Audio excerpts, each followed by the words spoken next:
Ces prédateurs de la presse 2025, j'ai l'honneur de vous les présenter. Ils sont 34 et ils l'ont bien mérité.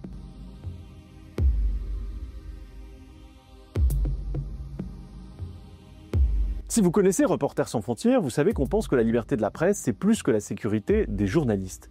Alors dans cette liste de 34 prédateurs de la presse, vous allez y trouver évidemment des gens qui harcèlent, emprisonnent, assassinent des journalistes, mais plus encore. On va parler aussi de l'économie des médias, de la confiance que les citoyens peuvent porter aux journalistes. On va parler aussi de l'instrumentalisation du droit contre les journalistes.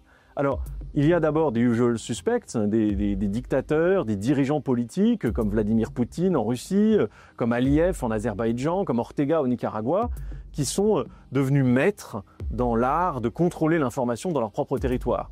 S'il y a un journaliste qui moufte, il part en prison. Il n'est plus possible d'avoir une information indépendante dans ces territoires. Vous avez aussi tous ceux qui sont des agresseurs directs, violents des journalistes. Il y a tout particulièrement cette année une évidence. Les forces armées israéliennes ont tué en toute impunité plus de 200 journalistes, dont 56 dans l'exercice de leurs fonctions à Gaza et au Liban. C'est tout à fait scandaleux aujourd'hui de voir l'érosion du soutien à la protection des journalistes. Mais je crois que le Parti communiste chinois a gagné toute sa place aussi dans ce palmarès, puisqu'il est aujourd'hui clair que la Chine est la principale prison pour les journalistes à travers le monde. Côté économie, on trouve le fonds d'investissement américain Alden Capital, mais aussi Vincent Bolloré, le célèbre milliardaire français, qui a instrumentalisé les médias pour en faire des objets au service de son idéologie.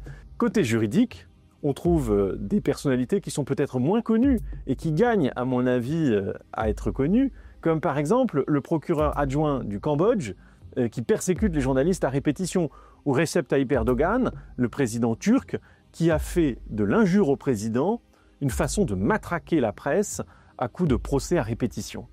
Et puis enfin, il y a tous ceux qui discréditent les journalistes.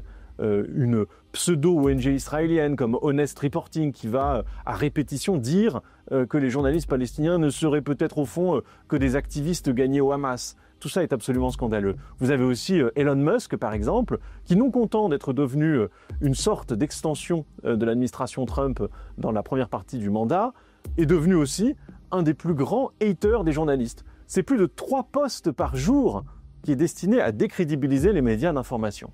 Si vous voulez aller plus loin, vous pouvez aller sur notre site internet où vous verrez la liste des prédateurs et vous verrez aussi un petit jeu dont on est assez fier, qui est une variante du qui est dédié aux prédateurs de la presse.